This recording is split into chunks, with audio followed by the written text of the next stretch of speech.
What's up, everybody? My name's Chance, and today we're going to be taking a concept from one deck and applying it to another. That's right. For those of you who haven't seen, there is a 13 land mono red deck running around, and apparently it's because MTG Arena is a little bit bugged in the fact that you still draw out the lands you need, even with 13 lands. So I've decided, hey, if that 13 land mono red, which plays, mostly 1, 2, maybe 3 drops with the Chain Whirlers, can do it, right? Can actually be successful off of it. What's to say a mono white or a mono blue can't? Now, obviously, I'm not huge fan of mono blue just in its playstyle with the counter spells and all that. So I figured let's try 13 land mono white out, and the results I've been getting so far, fucking crazy. I actually haven't lost a single match this morning with it, which seems a bit absurd. So yeah, we'll go through the deck real quick, and I want to go ahead and preface this. I don't have all the cards to make this what I would make it, given I had all the cards. But this version works as well. So if you guys are sort of missing things like the Benalish Marshal, because I only have 2 of them, they're really expensive. Don't worry about it. Things like Venerated Loxodon, expensive. Unbreakable Formation, History of Benalia, like all these are what, gold or mythic? Yeah, so this is a very costly deck, but then all these actually aren't too bad. Beneath Tithe Taker, they seem to all be uncommons or commons, so the first half of this deck is very cheap, the second half is very expensive. But yeah, we're going to be playing with 13 lands today, and you guys might just be surprised. So no real deck tech here, it's just the mono white beatdown. So what you're trying to do is get down your creatures. Your Dauntless Bodyguards can block for your Benalish or your Ajani's Pridemate, which I don't think is in the standard mono white, but seeing as how we can play some more cards because we're missing so many lands, I slid it in and I think it works well. Also, I don't think Ajani's Welcome's in there, but again, we don't have all the cards to make this what it should be, so there's that. So we do have 2 Ajani's Welcome, 3 Dauntless Bodyguards to block some of our units, 3 Healer's Hawk. I don't think Healer's Hawk's in mono white either, but again, you got to add some units and you got to think about what you want to do. I thought about getting Sheltering Light, honestly. Target creature gains indestructible until end of turn, scry 1. Pretty good, right? But most turns you're playing all of your mana out, so you don't really have that mana available. 3 Legions Landing. If I had another one, I'd probably be playing it, but 3 is the limit. So 4 Leonin Vanguard, and this just heals you up. It's great. 1 mana little creature. Skymarcher Aspirant, super easy to get yourself ascended, to get it to flying. Snubhorn Sentry is an excellent card in the mono white, as again, it's real easy to get it ascended, and then you're paying 1 mana for a 3/3, which is crazy. 4 Adanto Vanguards, obviously this is a very hard unit to kill. 4 Ajani's Pridemate, I've already explained this doesn't normally go in a mono white deck, but I definitely think since we're running 13 lands and there's so much life gain here, there, and everywhere, we might as well be running the Pridemates. So 2 Pride of Conquerors, and this is simply because we could run 3 Unbreakable, 1 Pride. I think Unbreakable is better, but just for the sake of us playing 13 lands, you can hit Pride more often than Unbreakable. Although, honestly, with Legion's Landing, getting to that 3rd land is not hard, right? That's why I think that mono white actually could be a better 13 land deck than mono red. Because Legion's Landing is essentially a land, right? So it is 13 lands, plus 3 more with Legion's Landing, making it actually 16 lands. So pretty nice little suite of cards. So yeah, Pride of Conquerors obviously is a general buff for your creatures. Tithe Taker just makes it a little bit more difficult for your opponent to remove all of these cheaper creatures. Benalish Marshal obviously is an Anthem effect on all of your creatures, which is excellent. History, just strong card. Unbreakable, honestly, is great. There's just a lot of instances you'll find actually where you're on 2 mana, you have the 3 creatures to swing in, and you have Unbreakable in your hand. So if you had the 3rd mana, you'd be able to do it, and you have Legion's Landing over there in the corner, and you're thinking, how can I make this work? Well, you just attack all in. When Legion's Landing flips over, you use Unbreakable, because then you'll have the 3. Do you get the +1/+1 counters? No. Do you get the Vigilance? No. But they gain Indestructible, and chances are your opponent's going to take that that trade of whatever it was, and then you're going to be sitting there with more creatures on the board and the ability to actually swing in for some damage. So we do have 3 Conclave Tribunals and 3 Venerated Loxodons. So again, since there are so many cards in this deck, you guys are welcome to suggest whatever you want, try out whatever combination you want. Honestly, you could take out the 2 Prive Conquerors and add in another Unbreakable and another Conclave. If you just wanted to make this deck a little bit more guaranteed on the cards you do have, you know, which is always important. Slimming down, to a point, slimming down the number of random cards you'll hit in a deck is usually pretty good. You want to be playing less distincts, I think. At least in like a very dynamic, not dynamic, a very streamlined deck, which means it's like quick, fast paced. Nonetheless, that's going to be our deck tech or deck breakdown. You guys have seen Mono White, so you guys know what it entails. This deck is simply using 13 lands to power it. So we're gonna hop right in here and we'll see how we do. Alright, and here we are in game 1 up against Cluedo of the Royal. Clutoko? No, it's Clutok of the Royal. Like foil, but R, so Royal. I think that's the thing he's going for. So this is honestly a pretty nice hand here.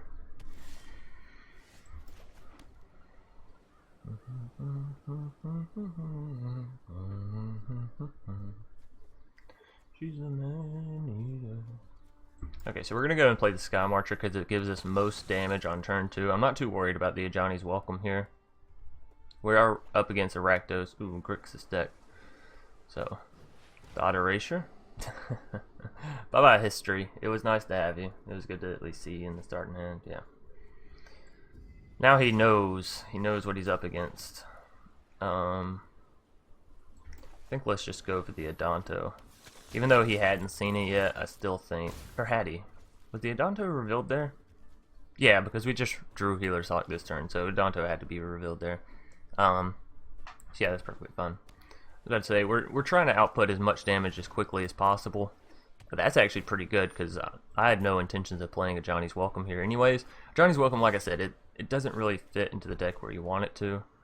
I think here we go Skymarcher into Leonin, as that's, again, the most damage we can get on the next turn. And we'll swing in for the 5 here, and he's already down to 13. Next turn we can deal 5, 7, 9 damage if he doesn't have an answer for our creatures, so... Obviously a sweeper effect of any kind pretty much gets us here. Nicole's fine. Makes us discard a card. What are we at? 2 plus 4 is 6. I think we get rid of this Snubhorn. And we drew into another land. So, since he is playing so heavy into discard, I'm just going to play my hand out here. It doesn't really matter. We'll swing in with everything. Again, he can block 2 damage, but we're still dealing plenty to him.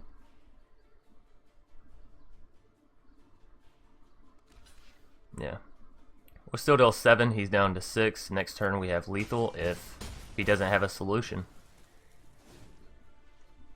So, seeing the strength of the 13 land mono white pretty early here.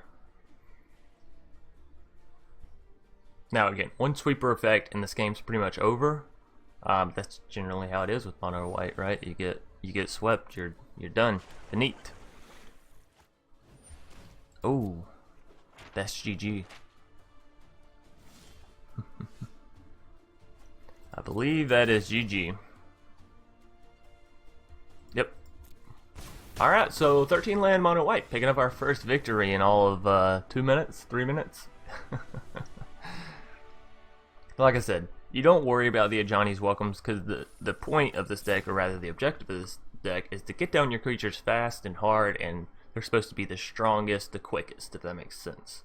Obviously sweeper effects can really fuck you, but that's why you have things like Ajani's Pridemate to where they can build up above sweeper effects, hopefully, unless you get Ritual of Soot, you know, then you're just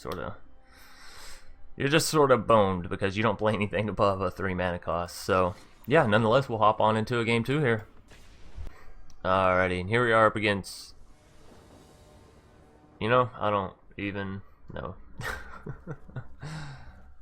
This is actually a pretty decent little hand here. Yeah, what? How do you say that name?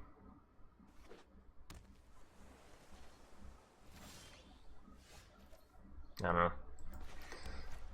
I figured staring at it might help me, but I have no idea, to be quite honest. Looks like we're up against a Mono Bluedick here. It's really unfortunate seeing those in standard play. But I'm playing Mono White, so, you know, who am I to bitch? No, is it? Is it Drake's? Probably. Is it Phoenix's, Drake's, that whole little slew? And we're already up to 3 land, which is crazy, right? We only have 13 in our 60 cards, and somehow we've already drawn out 3. And this will happen more often than not, so... I think we do go for the Pridemate here, just because on next turn, our Pridemate's going to get super buffed, as well as be able to swing in, so... What you're basically looking for whenever you're playing this deck is the efficiency in damage. What is the best way to deal the most damage quickest? Why would you pay the 2 life if you already had that?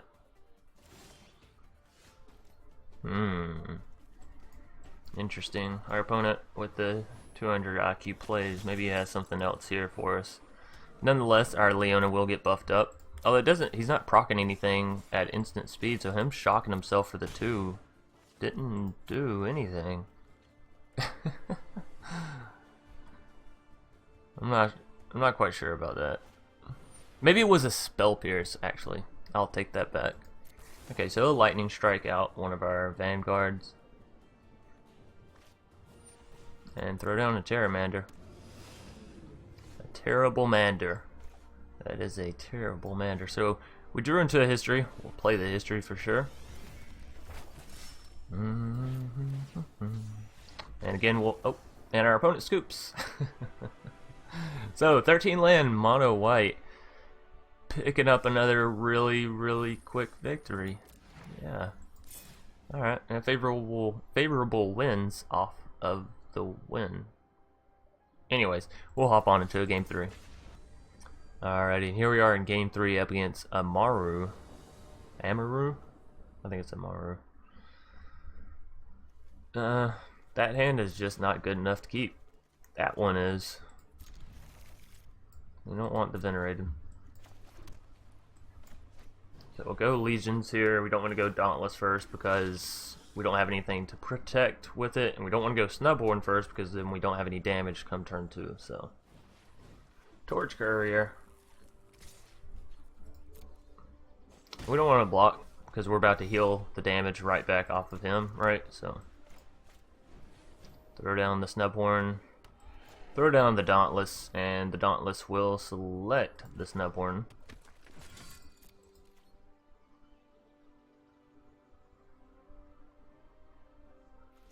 And we'll swing in.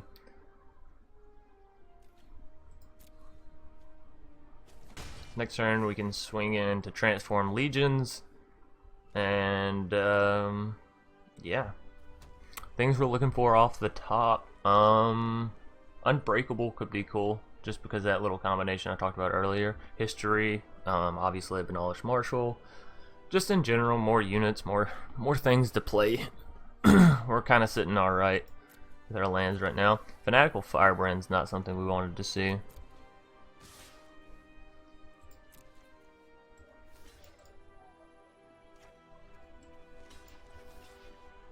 But if he has a shock, he can shock our Snubhorn. Well, I'd say let's just go for it.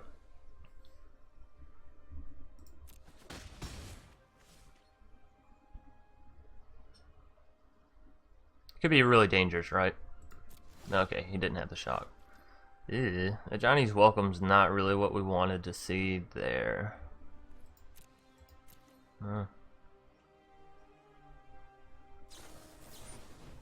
He's gonna shock before we even get the chance to attack. That's really unfortunate.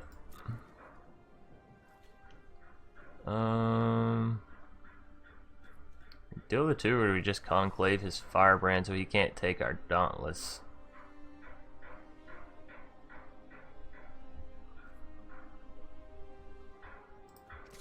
Let's do the 2. We're in a very tricky situation here.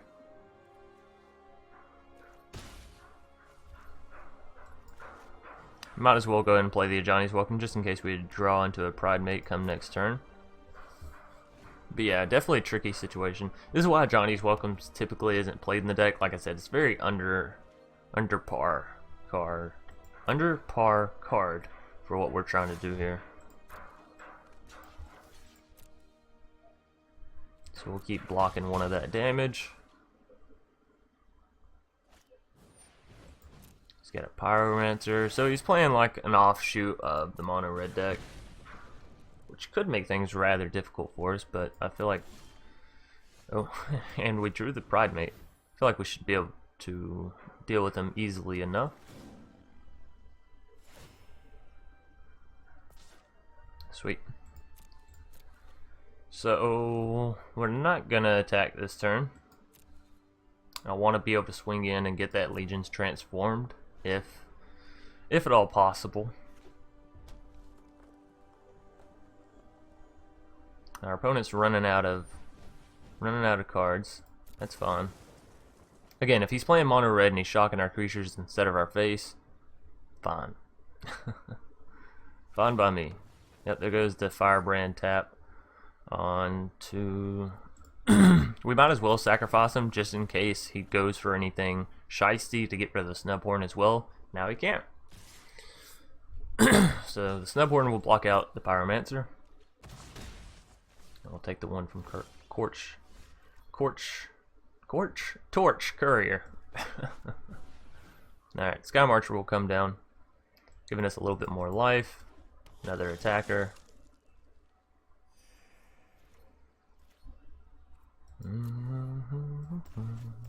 So, mono red is annoying to play against, but it's not the end of the world. Obviously, they're able to remove a lot of your weaker creatures, but typically you won't have two Conclaves in hand starting out. Obviously, that was kind of a bad keep, so we'll mitigate 2 of the damage here. Not willing to trade out Skymarcher.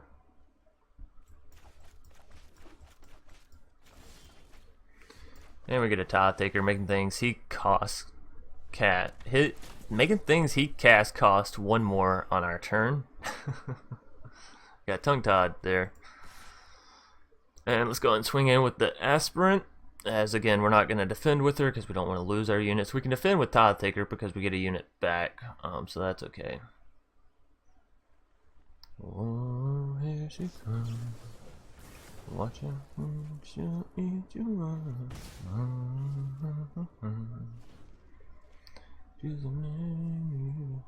You guys ever get songs stuck in your head and you're just like you're just jamming to it for the rest of what? No blocks. I'll keep the Tithe Taker simply because we don't know.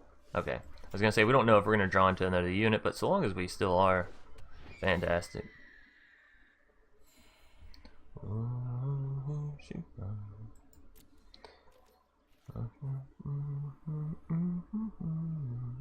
I'm actually thinking about conclaving the Pyromancer.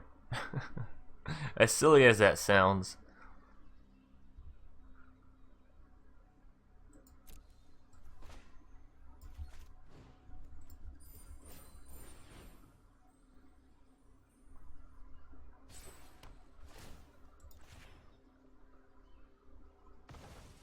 Now next turn when we go to attack, we'll flip the Legion's Landing, hopefully. We're in the top deck game of the year. He gets another Pyromancer. That's okay.